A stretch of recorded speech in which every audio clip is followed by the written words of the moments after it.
নবী করিম সাল্লাল্লাহু আলাইহি ওয়াসাল্লাম তার নবুয়তের 10ম বৎসরে যখন তার বয়স 50, তখন রাসূলুল্লাহ সাল্লাল্লাহু আলাইহি ওয়াসাল্লাম মেরাজে গমন করেছিলেন। মেরাজের সঠিক দিন তারিখ সম্পর্কে নানা মত এবং বিবরণ থাকায় সঠিকভাবে বলা যাচ্ছে না যে ঠিক এই তারিখটাই আমাদের কাছে গ্রহণযোগ্য। তবে অধিকাংশ ওলামায়ে কেরামদের বর্ণনা অনুযায়ী, ঐতিহাসিক বর্ণনা অনুযায়ী এটা ছিল 26শে রজব দিবাগত রাত্রিতে। আল্লাহ সুবহানাহু ওয়া তাআলা কোরআনুল কারীমে রাসূল আকরাম সাল্লাল্লাহু আলাইহি ওয়াসাল্লামের হাজারো মুজিজার মধ্যে থেকে একটি মুজিজার কথা স্পষ্টভাবে উল্লেখ করেছেন। সেটি হলো নবী করিম সাল্লাল্লাহু আলাইহি ওয়াসাল্লামের মেরাজ তথা ঊর্ধ্বগমন। এই বিষয়টি আল্লাহ সুবহানাহু ওয়া তাআলা কোরআনুল কারীমে সরাসরি বর্ণনা করেছেন। এছাড়া রাসূলুল্লাহ সাল্লাল্লাহু আলাইহি ওয়াসাল্লামের জীবনে সংঘটিত হওয়া হাজার হাজার মুজিজা কোনোটার বর্ণনাই সুস্পষ্টভাবে কোরআনে কারীমে আল্লাহ সুবহানাহু ওয়া তাআলা উল্লেখ করেননি। ইমাম সুয়ুতি রাহিমাহুল্লাহ তার লেখা আল খাসাইসুল কুবরা 2 খণ্ডে লেখা এই কিতাবে তিনি রাসূল করিম সাল্লাল্লাহু আলাইহি ওয়াসাল্লামের 3800 মুজিজার কথা উল্লেখ করেছেন। ইমাম ইবনু হাজার আসকালানি রাহিমাহুল্লাহ আল্লাহ রাসূল সাল্লাল্লাহু আলাইহি ওয়াসাল্লামের মুজিজা 2200 বলে উল্লেখ করেছেন। ইমাম আন-নববী রাহিমাহুল্লাহ প্রায় 2000 মুজিজার কথা উল্লেখ করেছেন। রাসূল করিম সাল্লাল্লাহু আলাইহি ওয়াসাল্লামের জীবন পুরোটাই মুজিজা দ্বারা ভরপুর ছিল। সবচেয়ে বড় মুজিজা নবী করিম সাল্লাল্লাহু আলাইহি ওয়াসাল্লামের সেটা হলো আল কোরআনুল কারীম। যে কোরআন আল্লাহ সুবহানাহু ওয়া তাআলা রাসূল করিম সাল্লাল্লাহু আলাইহি ওয়াসাল্লামকে প্রেরণ করেছেন, এটা হলো রাসূল সাল্লাল্লাহু আলাইহি ওয়াসাল্লামের জীবনের সবচেয়ে বড় মুজিজা। এটা এজন্যই সবচেয়ে বড় মুজিজা যে কিয়ামত পর্যন্ত এটার গবেষণা, জানাশোনা, এটার উপর ফিকির চিন্তা যতই করা হবে, আল্লাহ সুবহানাহু ওয়া তাআলা এর মধ্যে বারাকা দিবেন এবং মানুষ নতুন নতুন তথ্যের সন্ধান পাবে।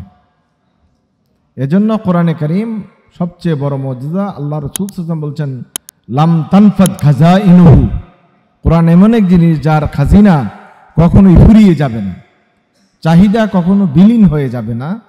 এজন্য সবচেয়ে বড় মুজিজা হলো রাসূল আকরাম সাল্লাল্লাহু আলাইহি ওয়াসাল্লামের আল কোরআনুল কারীম।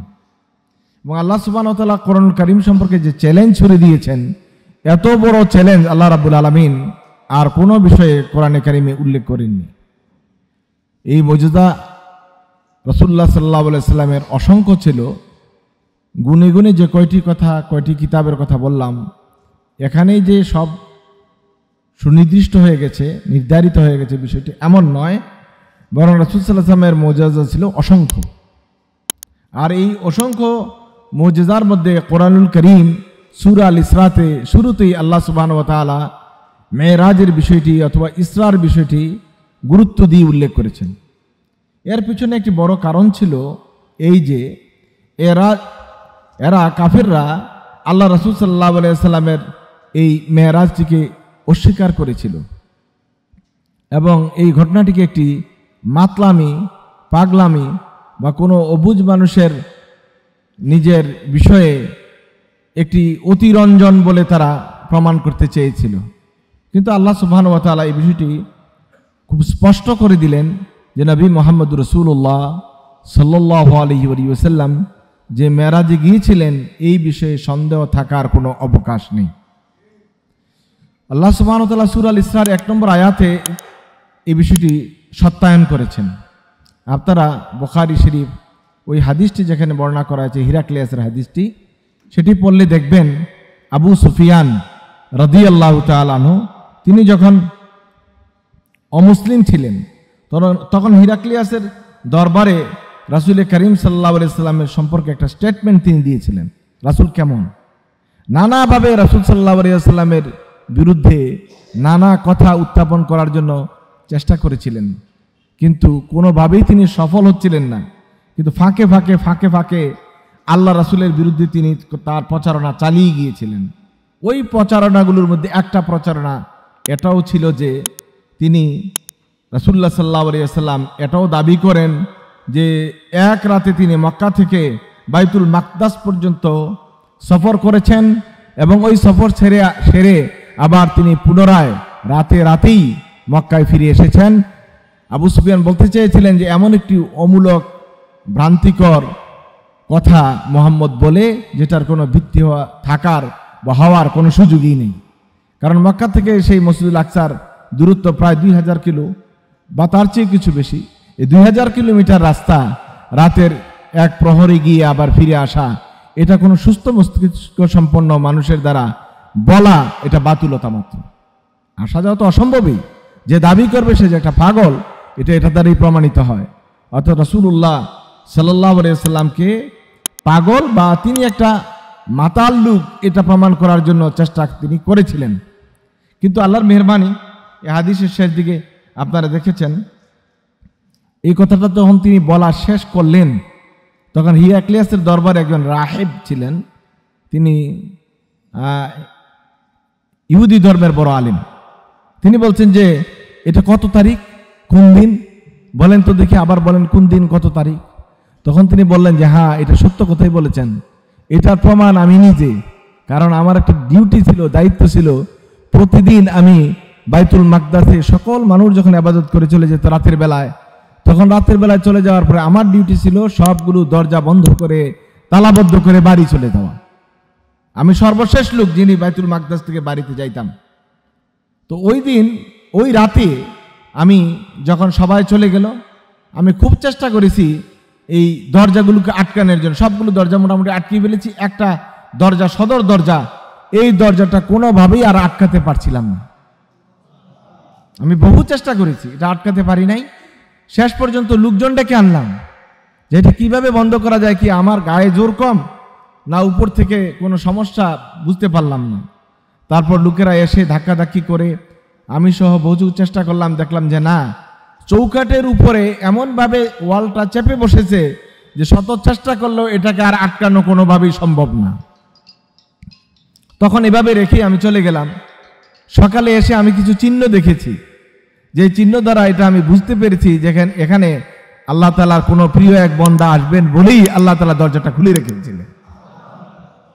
রাসূলুল্লাহ সাল্লাল্লাহু আলাইহি ওয়াসাল্লামের এই মেরাজের বিষয়টি অন্যভাবে উপস্থাপন করার জন্য আবু সুফিয়ান রাদিয়াল্লাহু তাআলা আনহু যখন মুসলিম ছিলেন চেষ্টা করেছিলেন, কিন্তু আল্লাহর ইচ্ছায় তার এই বর্ণনাটিও ভ্রান্ত বলে প্রমাণিত হয়েছে। ওই ইহুদি পণ্ডিত যিনি রাহিব ছিলেন, সন্ন্যাসী ছিলেন, তিনি এটা প্রমাণ করেছেন না, এই লোকটি একটি মহান মানুষ, যেই মহান মানুষের জন্য আল্লাহ তাআলা বাইতুল মাকদাসের সদর দরজাটি খোলা রাখার ব্যবস্থা করেছিলেন। মক্কায় একথা চাউর হয়ে গিয়েছিল যে মুহাম্মদ একটি মারাত্মক বিভ্রান্তকর কথা বলছে, এবং এটার পিছনে তার কোনো প্রমাণই নেই যে সে রাতের বেলায় সফর করেছে। রাসূল আকরাম সাল্লাল্লাহু আলাইহি ওয়াসাল্লামের পক্ষ থেকে যখন একথার ঘোষণা দেওয়া হলো, তখন এটা এত হটকেকের মতো মক্কায় সবার মুখে মুখে প্রচারিত হয়ে গেল। বিশেষত উতবা, সাইবা, রাবিয়া, আবু জেহেলের মতো মানুষেরা এটাকে মিডিয়ায় প্রচার করার জন্য যা করার তাই ব্যবস্থা করলো। আমরা তোমাদেরকে এতদিন বলেছি মোহাম্মদ পাগল, তোমরা তো বিশ্বাস করো না। এখন হাতে কলমে প্রমাণ হয়েছে, তো একই রাতে বাইতুল মাকদাস গিয়ে আবার ফিরত এসেছে। এটা পাগল ছাড়া কোনো ভালো মানুষ কি দাবি করতে পারে? নাউজুবিল্লাহ বলবো না? রাসূল আকরাম সাল্লাল্লাহু আলাইহি ওয়াসাল্লামের এই কথাটা যেন সবার কানে কানে পৌঁছে যায়, প্রচার এবং মিডিয়ায় যা করা দরকার তারা তাই করেছে। এমনকি হযরত আবু বকর রাদিয়াল্লাহু তাআলা আনহুকে পেয়ে আবু জেহেল বলেই বসলো, তুমি তো ওই লোকের সাথী যে লোক মিথ্যা দাবি করে, মিথ্যা কথা বলে রাতের বেলায় গিয়ে আবার রাতের বেলায় বাইতুল মাকদাস থেকে ফিরে এসেছে। ওই দাবি তো তোমার সাথী করে, তোমার বন্ধু, তোমার প্রিয়জন, তোমার কাছের মানুষ মুহাম্মদ করে। আমরা আগেই বলেছিলাম সে পাগল। হযরত আবু বকর কি বললেন? বললেন যে একথা কে বলেছে? বলে যে তোমার নবী মুহাম্মদ বলেছে। হযরত আবু বকর একবার এটা ভাবলেন না, চিন্তা করলেন না, সুযোগ নিলেন না, সময় নিলেন না। এটা বললেন না যে একটু সময় দেন, আমি গিয়ে রাসূলকে জিজ্ঞেস করি আসলে কথার সত্যতা আছে কিনা। এটা বলেন না যে আমাকে একটু ভাবতে দেন, আমি একটু ভেবে বলি। কিছুই তিনি অবকাশ রাখলেন না, শুধু জানতে চাইলেন এই কথার প্রবক্তা কি মুহাম্মদুর রাসূলুল্লাহ সাল্লাল্লাহু আলাইহি ওয়াসাল্লাম কিনা। আবু জেহেল হ্যাঁ তোমার সাথী তো বলেছে। আবু বকর রাদিয়াল্লাহু তাআলা বললেন, যদি এটা মুহাম্মদ সাল্লাল্লাহু আলাইহি ওয়াসাল্লাম বলে থাকেন তাহলে তিনি সত্যিই বলেছেন। এটা হলো আল ঈমান বির রাসূল। রাসূল সাল্লাল্লাহু আলাইহি ওয়াসাল্লাম যদি বলে থাকেন তাহলে 7-5 ভাবার কোনো সুযোগ নাই, আর কোনো দ্বিধাদ্বন্দ্ব থাকতেই পারে না। যদি নবী মোহাম্মদ রাসূলুল্লাহ সাল্লাল্লাহু আলাইহি ওয়াসাল্লাম বলেছেন তাহলে সত্যই বলেছেন, শতভাগ সঠিক কথা বলেছেন, এটা অবাস্তব হওয়ার কোনো সুযোগই নেই। সেই সময় যদি আমাদের মতো কিছু হালকা পাতলা ইমানদার আমরা থাকতাম, এই প্রশ্নটা আমাদেরকে করা হতো, আমরা নিশ্চয়ই এই অপশনগুলো বেছে নিতাম। এই কথা ঠিক কিনা বলুন?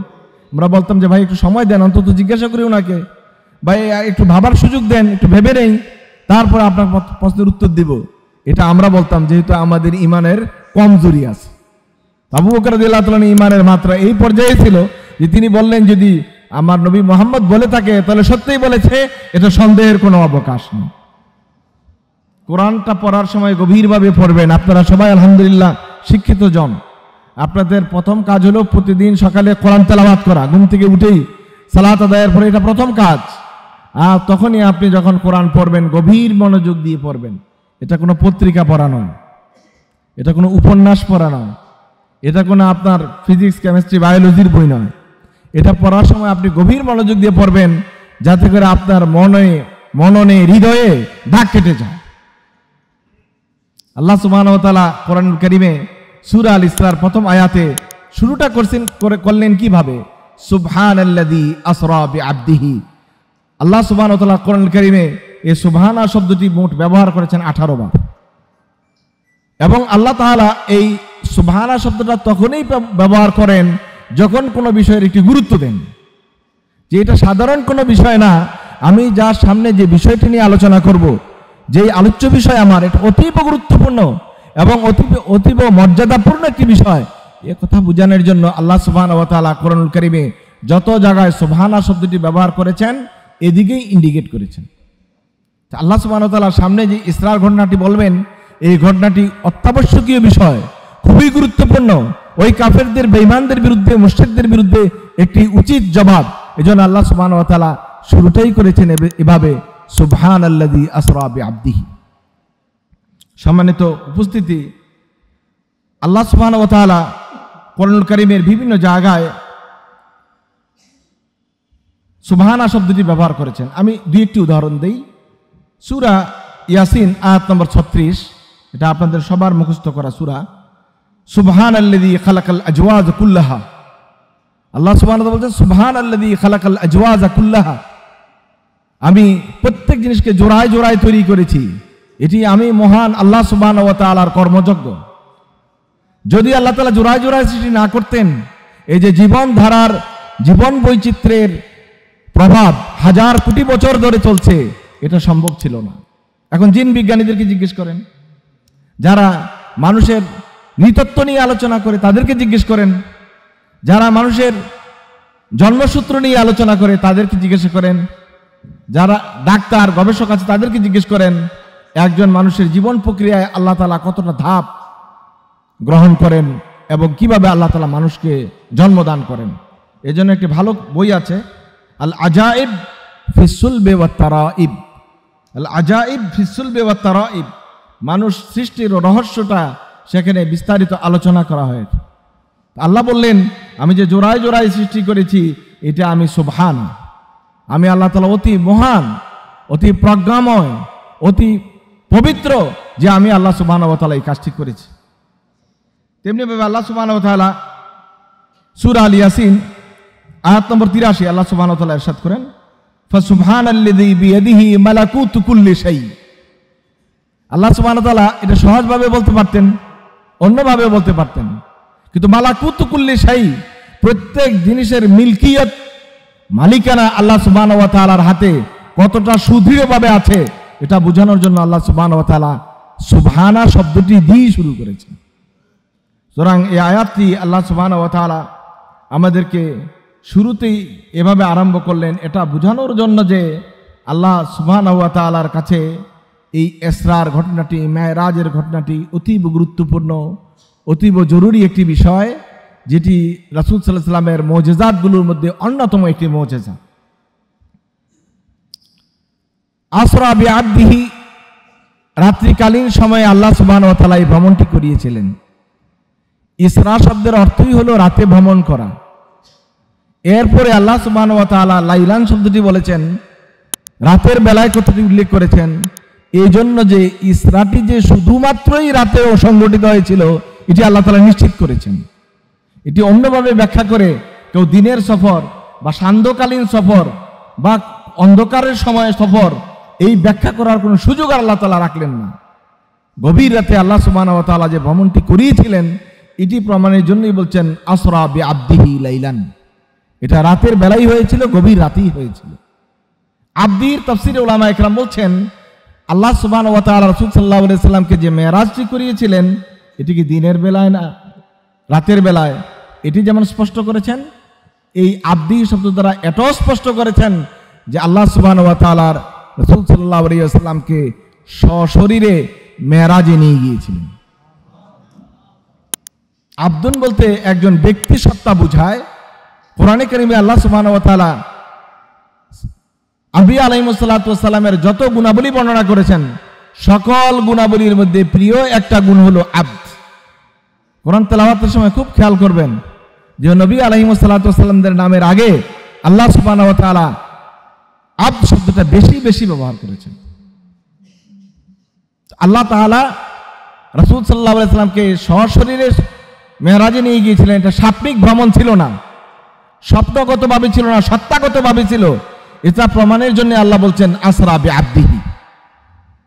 অধিকাংশ মুফাসসিরিন কালাম উলামা ইকরাম রাদিয়াল্লাহু তাআলা আলাইহিম আজমাইন এই ব্যাখ্যা করেছেন, যদিও কেউ কেউ সাপ্তাহিক ব্যাখ্যার কথাও উল্লেখ করেছেন। মিনাল মসজিদিল হারাম ইলাল মসজিদিল আকসা, এই পরিভ্রমণটি ছিল মসজিদে হারাম থেকে মসজিদে আকসা পর্যন্ত। আকসা শব্দের অর্থ হলো দূরতম মসজিদ, আর মসজিদে হারাম তো হলো মসজিদে আল্লাহ তাআলার কাবা ঘরের পাশে যে মসজিদটুকু আছে এটা মসজিদে হারাম। এখন তো পরিসর অনেক বড় হয়েছে, আগে অত বড় পরিসরে ছিল না।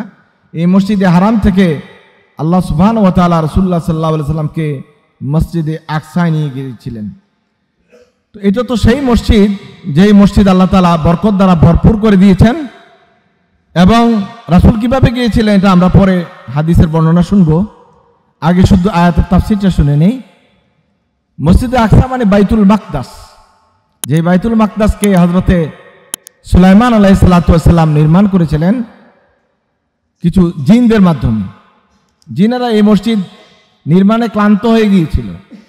আল্লাহ সুবহানাহু ওয়া তাআলা সূরাতুন নাহলে এর বিস্তারিত বিবরণ দিয়েছেন। আমাদের হাতে সময় নেই, আমরা ওই বিষয়ে আলোচনা করব না, আমরা আমাদের আয়াতের উপরে থাকি।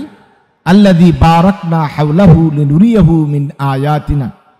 আল্লাহ সুবহানাহু ওয়া তাআলা বলছেন আমি মসজিদে আকসা এবং তার আশপাশকে বরকত দ্বারা ভরপুর করে দিয়েছি। কেন বরকত দ্বারা ভরপুর করে দিয়েছি? এই পুরো সফরটাই ছিল একটা বরকতময় সফর, আর এই বরকতময় সফরের কারণে মসজিদ আকসা এবং তার চারপাশ আমি আল্লাহ সুবহানাহু ওয়া তাআলা বরকত আর বরকত দ্বারা ভরপুর করে দিয়েছি।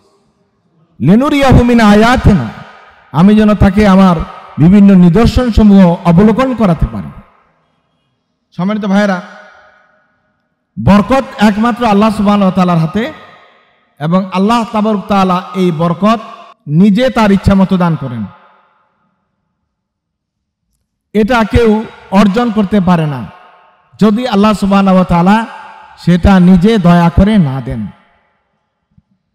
এজন্য বরকতের যত নিসবত দেখবেন কোরআনে কারিমে সবটুকু নিসবত আল্লাহ সুবহানাহু ওয়া তাআলা নিজের দিকে করেছেন, কোনো বান্দার দিকে করেন নাই, কোনো সৃষ্টির প্রতি করেন নাই, কোনো ব্যক্তির জন্য করেন নাই।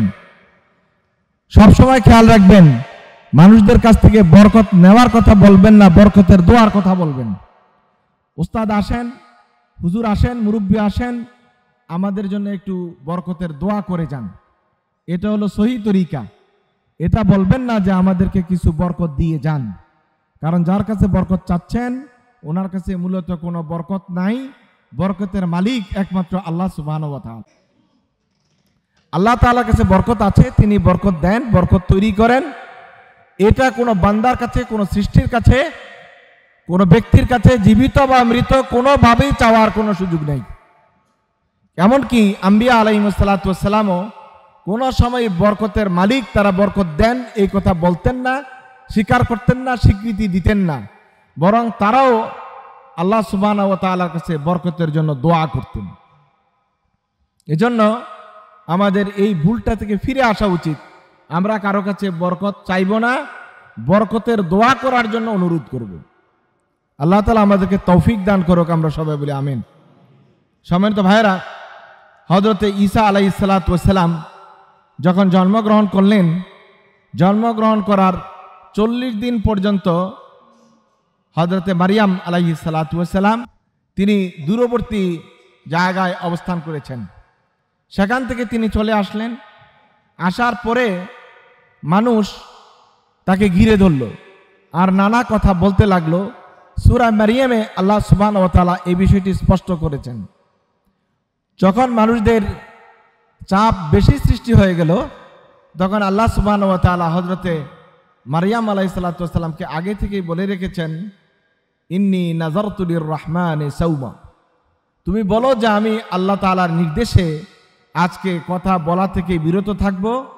আল্লাহ তাআলা আমাকে বক্তব্য দিতে নিষেধ করেছেন, কারণ বক্তব্য দিলেই কথায় কথা বাড়ে। হযরতে মারিয়াম এটাকে সামাল দিতে পারবেন না। এক কথার সাথে 2 কথা, তারপর 3 কথা, একরকম 10 কথা হয়ে যাবে। আল্লাহ সুবহানাহু ওয়া তাআলা হযরতে ঈসা আলাইহিস সালাতু ওয়াস সালামের জবানটাকে খুলে দিলেন। তিনি মায়ের পক্ষ হয়ে জবাব দিলেন যে তোমরা যে আমাকে জিজ্ঞেস করছো আমি কিভাবে পিতা ছাড়া জন্মগ্রহণ করেছি, এ সকল বিবরণ তিনি নিজের পরিচয় দিয়ে দিলেন। তিনি এই বিবরণের সময় দিতে গিয়ে একবার বলেছেন, ওয়াজআলানি মুবারাকান আইনামা কুনতু আওসানি বিস-সালাতি ওয়াজ-যাকাতি মা দুমতু হাইয়া। আমাকে আল্লাহ সুবহানাহু ওয়া তাআলা জাআলানি মুবারাকান, আল্লাহ তাআলা আমাকে বরকতময় করে দিয়েছেন। এটা বলেন নাই আমি ঈসা নিজেই বরকত দেই, বরং আল্লাহ সুবহানাহু ওয়া তাআলা আমাকে বরকতময় করে দিয়েছেন। মুবারাকান আইনামা কুনতু, আমি যেখানেই থাকি আল্লাহ তাআলা আমাকে বরকত দ্বারা ভরপুর করে দেন। সুতরাং বরকতের নিসবত থাকবে কার দিকে? একমাত্র আল্লাহর দিকে। এটা ভুলেও কোনো আলেম ওলামা বুজুর্গ আল্লাহওয়ালা কারো দিকে এই নিসবত করা জায়েজ নাই। এটা আসলে মানুষ অজ্ঞতাবশত করে। বরং আপনারা যেটা করবেন, বরকতের জন্য দোয়া করবেন, এটা সুন্নাহ।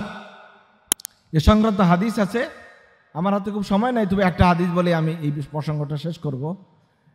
হাদিস সহিহ বুখারীতে, সেখানে রাসূল আকরাম সাল্লাল্লাহু আলাইহি ওয়াসাল্লামের প্রিয় সাহাবী হযরতে জাবের রাদিয়াল্লাহু তাআলা আনহুর পিতা আব্দুল্লাহ উহুদের যুদ্ধে শহীদ হয়ে যান।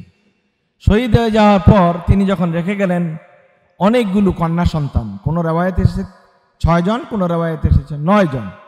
এগুলোর আবার ওলামায়ে কেরাম ব্যাখ্যা দিয়েছেন। 6 জন হয়তো অবিবাহিতা ছিল আর 3 জন বিবাহিত ছিল, সব মিলিয়ে তার 9 জন কন্যা সন্তান ছিল। এই 9 জন কন্যা সন্তান রেখে তিনি মারা গেলেন। একমাত্র পুত্র সন্তান হযরতে জাবের রাদিয়াল্লাহু তাআলা। কিন্তু মৃত্যুকালীন সময়ে তিনি এত পরিমাণ ঋণ রেখে গেলেন যে এই ঋণ আদায় করার কোন তৌফিক হযরতে জাবেরের ছিল না। কিন্তু মনে মনে তিনি এই প্রত্যাশা করতেন যে বাবার সবগুলো ঋণ যদি আমি আদায় করে দিতে পারতাম তাহলে বোধহয় ভালো হতো। একবার গাছে ফসল আসলো, খেজুর গাছে ফল আসলো, তিনি রাসূল করিম সাল্লাল্লাহু আলাইহি সাল্লামের কাছে গেলেন এবং রাসূল সাল্লাল্লাহু আলাইহি সাল্লামকে বললেন, ইয়া রাসূলুল্লাহ, আপনি দয়া করে আমার বাড়িতে একটু আসুন, আমার বাড়িতে একটু আসুন, আমি ফসল কাটবো, খেজুর কাটবো। আর ওই খেজুর কাটার দিনে যদি আপনি একটু থাকেন তাহলে যারা ঋণদাতা আছে ওরা একটু রক্তচক্ষুটা কম করবে, আমার প্রতি দুর্ব্যবহার কম করবে। যা ফসল এসেছে মনে হয় না সবাইকে বিদায় করতে পারবো, তবু মনের একটা আকুতি, যদি সবটুকু খেজুর দিয়েও আমার বাবার ঋণ শোধ হয়ে যায় আমি মনে করি আমি ধন্য। আমি একটু খেজুর নিয়ে বাড়িতে যেতে চাই না, তবে আপনি দয়া করে যদি আমার বাড়িতে যেতেন। আল্লাহ রাসূল বললেন, যাও, তুমি বাড়ি ফিরে যাও, তুমি সবগুলো খেজুরের যখন কুরানো শেষ হয়ে যাবে এগুলোকে 3টা স্তূপ দিবে, সালাসাতু বায়াদিরা, 3টা স্তূপ দিবে, আর 3টা স্তূপ দেওয়ার পরে আমাকে খবর দেবে, আমি যাব। তিনি যথারীতি যারা গারিমিন ঋণদাতা তাদেরকেও ডাকলেন। নবী করিম সাল্লাল্লাহু আলাইহি ওয়াসাল্লামকে বললেন, ইয়া রাসূলুল্লাহ, সব কিছু রেডি, আপনি একটু দয়া করে আসুন। রাসূল গেলেন, কিন্তু রাসূলকে দেখে ওই যারা ঋণদাতা তারা খুব বিরক্ত হলো, বলে যে জাবের টাকা দিবে না দিবে সেটা বিষয় কথা, ভিন্ন কথা, আমাদের ঋণ দিবে না দিবে সেটা অন্য বিষয়, তুমি মুহাম্মদকে আনছো কেন সাল্লাল্লাহু আলাইহি ওয়াসাল্লাম? কেন? রাসূলুল্লাহ সাল্লাল্লাহু আলাইহি ওয়াসাল্লামকে দেখেই তারা ভরকে গেছে। ওই সমস্ত ঋণদাতাদের অধিকাংশই ছিল ইহুদি। তারা এটা মনে মনে ভাবতে লাগলো যে আজকে যদি মুহাম্মদ বলে তাহলে আমাদের ঋণ সব মাফ করে দিয়ে যেতে হবে, আমরা ঋণ শোধ করে ছাড়া বাড়িতে যাওয়ার আমাদের কোনো সুযোগ নেই। যদি একবার অনুরোধ করে তোমাদেরকে বলছি মাফ করে দেওয়ার জন্য, তাহলে এই কথা ফিরিয়ে দেওয়ার মতো সাহস ইহুদি, খ্রিস্টান, মুসলমান কারই ছিল না। এই জন্য তারা আল্লাহ রাসূলকে দেখে খুব বিরক্ত হলো। তারা অনেকটা ভ্রু কুচকালো। আল্লাহ রাসূল বুঝতে পারলেন যে ঋণদাতারা খুব অসন্তুষ্ট। রাসূল সাল্লাল্লাহু আলাইহি ওয়াসাল্লাম গেলেন, এই স্তূপগুলো চতুর্পাশে ঘুরলেন। তাফান নবী সাল্লাল্লাহু আলাইহি ওয়াসাল্লাম হাওলাহা, তার চতুর্পাশ দিয়ে আল্লাহ রাসূল ঘুরলেন। সুম্মা জালাসা সুম্মা দাআ ইলাল্লাহি সুবহানাহু ওয়া তাআলা লিল বারাকা, অতঃপর আল্লাহ রাসূল সাল্লাল্লাহু আলাইহি ওয়াসাল্লাম বরকতের দোয়া করলেন। জাবের, তোমার এই সম্পদে, এই ফসলে আল্লাহ তাআলা যেন বরকত দান করে আমি দোয়া করে দিয়েছি। একটা হাদিসে এসেছে রাসূল সাল্লাল্লাহু আলাইহি ওয়াসাল্লাম সবচেয়ে বড় যে স্তূপটা ছিল এটার উপর বসেই গেলেন। এরপর বললেন যে তুমি দিতে থাকো, যার যত পাওনা, যার যত মন, যত টন পাওনা মেপে মেপে তুমি দিতে থাকো। জাবের, হযরত জাবের রাদিয়াল্লাহু তাআলা আনহু মেপে মেপে সবগুলো ঋণ শোধ করলেন। হাদিস সহিহ বুখারীতে জাবের রাদিয়াল্লাহু তাআলা বলেন, আমার মনে হলো আল্লাহ রাসূল যে স্তূপটাতে বসেছিলেন একটি খেজুরও সেখান থেকে কমে নাই। রাসূল সাল্লাল্লাহু আলাইহি ওয়াসাল্লামের মুজিজা। তো রাসূল সাল্লাল্লাহু আলাইহি ওয়াসাল্লাম কিন্তু এটা বলে নাই যা তোরে দিয়ে দিছি আর তোর কোনো কিছু লাগবে না, এটা বলে নাই, যেটা আমাদের একদল ভণ্ড লোকেরা বলে দিয়ে দিছি আর কিছু লাগবে না। রাসূল কিন্তু এটা বলে নাই। রাসূল বলছেন দোয়া করে দিয়েছি, আল্লাহ তাআলা বারাকা দ্বারা তোমাকে ভরপুর করে দিবে। তো আপনারা বরকতের দোয়া করবেন, দোয়া চাইবেন, কিন্তু কোনোভাবেই বরকত দেওয়ার চেষ্টা করবেন না, কারণ বরকত কারো মাঝে নাই। এটা পুরাই ধোঁকা। আমরা আলেম ওলামারাও বলি, সাধারণ মানুষেরা বলি যে বরকত একটু দিয়ে যান, হুজুর একটু বরকত দিয়ে যান। এটা কখনোই বলবেন না, বলবেন বরকতের দোয়া করে যান, কারণ এটা হলো সবার জন্য সমান সুযোগ। দোয়া সবাই করতে পারে, সব কিছুর জন্যই আপনি দোয়া করতে পারেন, কিন্তু কোনো দেওয়ার অধিকার একমাত্র কার? আল্লাহ সুবহানাহু ওয়া তাআলা বলছেন লিনুরিয়াহু মিন আয়াতিনা, আমি চেয়েছি আমি নবী মুহাম্মদ সাল্লাল্লাহু আলাইহি ওয়াসাল্লামকে আয়াত বা নিদর্শনগুলোকে দেখাবো। রাসূল সাল্লাল্লাহু আলাইহি ওয়াসাল্লাম যে বাহনটিতে করে গিয়েছিলেন, সহিহ বুখারীতে হাদিস, মুসলিমে হাদিস, সবচেয়ে বেশি হাদিসগুলো পাবেন সহিহ মুসলিমে, রিওয়ায়াতগুলো অনেক বেশি সেখানে। রাসূলুল্লাহ সাল্লাল্লাহু আলাইহি ওয়াসাল্লাম যে বাহনটিতে গিয়েছিলেন এই বাহনটির নাম হলো আল বুরাক। আমরা কি সবাই শুনেছি না এর নাম? হাদিসে বর্ণনা দেওয়া আছে। এই বুরাক প্রাণীটা কতটুকু ছিল? খচ্চরের চেয়ে একটু উঁচু আর ঘোড়ার চেয়ে একটু নিচু, এটা হাদিসের বর্ণনা। একটা সময় ছিল যখন আমাদের বাজারে ক্যালেন্ডার পাওয়া যেত, ওই ক্যালেন্ডারগুলোর মধ্যে দুইটা পাখা থাকতো, ঘোড়ার একটা ছবি থাকতো, পিছন অংশটা ঘোড়ার মতো, পাগুলি ঘোড়ার খুরের মতো, আর মুখটা ছিল কোনো একটা মহিলার মতো, নারীর ছবি। আপনারা কি এই ক্যালেন্ডার দেখেছেন? নিচে আবার লেখা থাকতো উর্দু দিয়ে বা আরবি দিয়ে বুরাকুন নবী সাল্লাল্লাহু আলাইহি ওয়াসাল্লাম। নাউযুবিল্লাহি মিন যালিক। রাসূল সাল্লাল্লাহু আলাইহি ওয়াসাল্লাম এই বুরাক কে বানাইলো? এই বুরাকের কথা তো হাদিসে নাই, এই বুরাকের কথা সহিহ বুখারীতে, সহিহ মুসলিমে নাই। এটা হলো কল্পনা প্রসূত।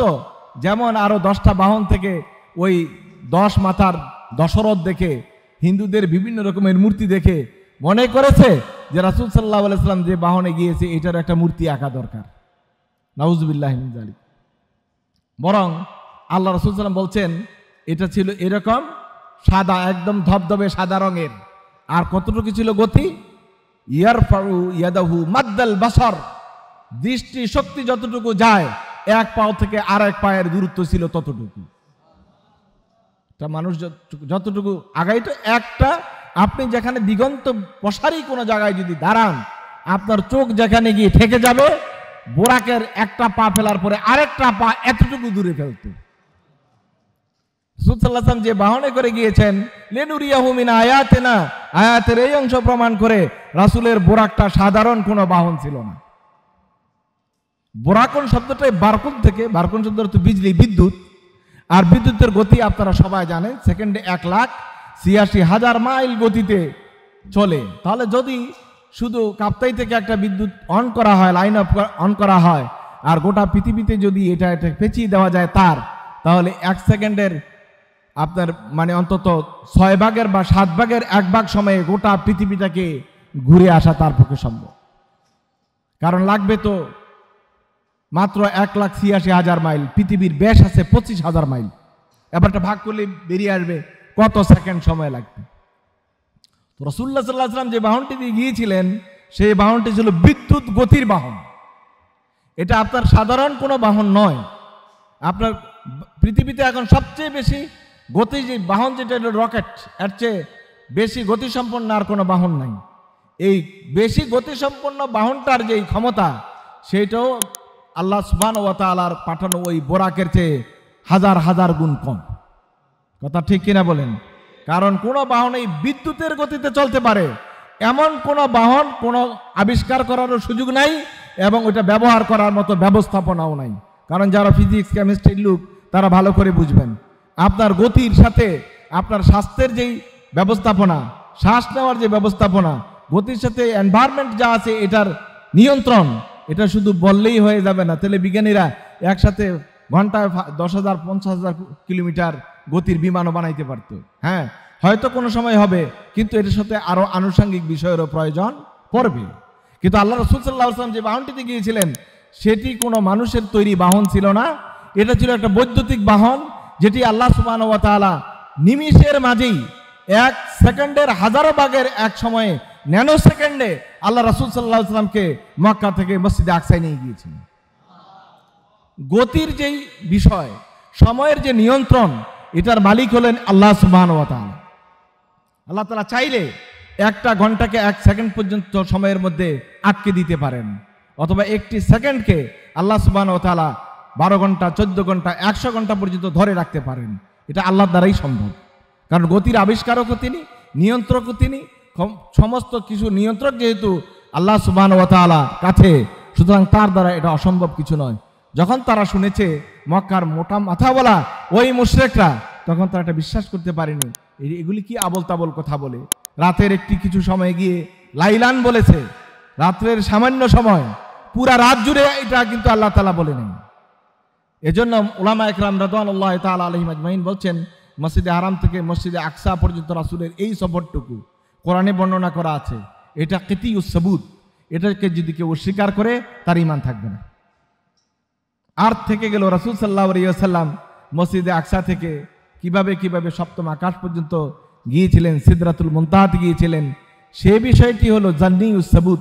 এগুলো মুতাওয়াতির হাদিস দ্বারা বর্ণিত। এ সংক্রান্ত অধিকাংশ হাদিসগুলি আশফা বিতারিফি হুকুকিল মুস্তাফা লে কাজী আয়াজ, ওনার এই কিতাবের মধ্যে উনি দীর্ঘ আলোচনা করেছেন রাসূল সাল্লাল্লাহু আলাইহি ওয়াসাল্লামের মেরাজ সংক্রান্ত হাদিসগুলি।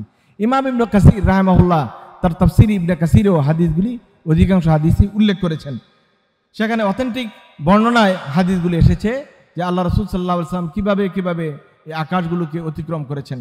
ইমাম বুখারী আলাইহির রাহমা তিনিও হাদিসগুলি বর্ণনা করেছেন। ইমাম মুসলিম রাহিমাহুল্লাহ সবচেয়ে বেশি সংখ্যক হাদিস সহিহ সনদে এখানে বর্ণনা করেছেন। প্রশ্ন থেকে গেল, আল্লাহ রাসূল সাল্লাল্লাহু আলাইহি ওয়াসাল্লাম এই সফরে আল্লাহ তাআলার কাছে দেখা করতে গিয়ে বেশ কয়েকবার নামাজের জন্য গিয়েছেন, কমিয়েছেন, আবার গিয়েছেন, আবার কমিয়েছেন। এই বিষয়ে তো আপনারা সব জানেন। হযরত মুসা আলাইহিস সালাতু ওয়াস সালাম শেষ পর্যন্ত 5 বার যখন করে দিলেন, তখনও মুসা আলাইহিস সালাতু ওয়াস সালাম বলছেন, মুহাম্মদ সাল্লাল্লাহু আলাইহি সাল্লাম, আমার অভিজ্ঞতা আছে, আমি কিন্তু বহুদিন বনি ইসরাইলের নবী ছিলাম, মানুষ যে পারে না, মানুষ যে ইবাদত করতে দুর্বল, এই ব্যাপারে আমার অভিজ্ঞতা আছে। আপনার তো অভিজ্ঞতা এই বিষয়ে কম, আপনি আবারও যান। আপনার উম্মত কিন্তু 5 ওয়াক্ত নামাজ পড়তে পারবে না।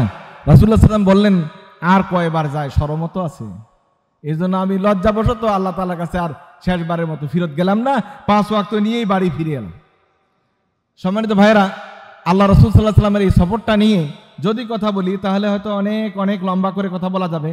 অথেন্টিক কথাগুলো যা আছে তা আমি বলে ফেলেছি, কিন্তু আমাদের একটা বড় সমস্যা হলো এই যে আমরা কিসসা শুনতে খুব পছন্দ করি। কিসসার বিপরীতে আল্লাহ কি বুঝাতে চেয়েছেন এটা আমরা শুনতে চাই না, ঠিক কিনা বলুন? সূরাতুল কাসাস কোরআনে কারীমের দীর্ঘতম সূরা। আল্লাহ সুবহানাহু ওয়া তাআলা ইচ্ছা করলে ইউসুফ জুলাইখার কিচ্ছাটাও সূরা ইউসুফে বর্ণনা দিয়ে এই 10 লাইন 50 লাইন না বলে সূরা ইউসুফের যে থিম এটাকে নিয়ে কোরআনে কারিমের মতো একটা বড় কিতাব নাজিল করলে পারতেন তো, নাকি? কথা বুঝেন নাই? এই কিস্সাটা দিয়ে একটা আলাদা কোরআন নাজিল করা যেত, মুসা আলাইহিস সালামের কিচ্ছাগুলো দিয়ে একটা বড় কিতাব নাজিল করা যেত, কিন্তু আল্লাহ তাআলা সেটা করেন নাই। সূরা আল কাসাসটা মনোযোগ দিয়ে পড়বেন, এজন্য পড়বেন যে কিস্সা কিভাবে ছোট করা যায় আর মানুষকে কিভাবে উজ্জীবিত করা যায়, এটার বেনজির উদাহরণ হলো সূরাতুল কাসাস। আল্লাহ তাআলা আপনাকে কিচ্ছা শোনাচ্ছেন না, বরং আপনাকে উদ্দীপ্ত করার জন্য, উজ্জীবিত করার জন্য, আপনাকে একটা অন্য জগতে নিয়ে, ভাবনার জগতে আপনাকে নিয়ে যাওয়ার জন্য কত সংক্ষেপে অথচ মনজ্ঞভাবে উপস্থাপন করেছেন, এটা প্রমাণ পাবেন আপনি সূরা আল কাসাসে। আল্লাহ সুবহানাহু ওয়া তাআলা এই মেরাজে আমাদেরকে অনেকগুলো শিক্ষা দিয়েছেন। এটা শুধু এই নয় যে একটা কাহিনী যে আমরা শুনে পরিতৃপ্ত হব। আপনারা আল্লাহ রাসূল সাল্লাল্লাহু আলাইহি ওয়াসাল্লাম কি এই সফরে আল্লাহ তাআলাকে দেখেছেন কি দেখেন নাই, এই বিতর্কিত বিষয়টি নিয়ে অনেক কথা শুনেছেন। এ সমস্ত বিষয়ে বিতর্ক না করাই ভালো, এটা হলো প্রথম পরামর্শ।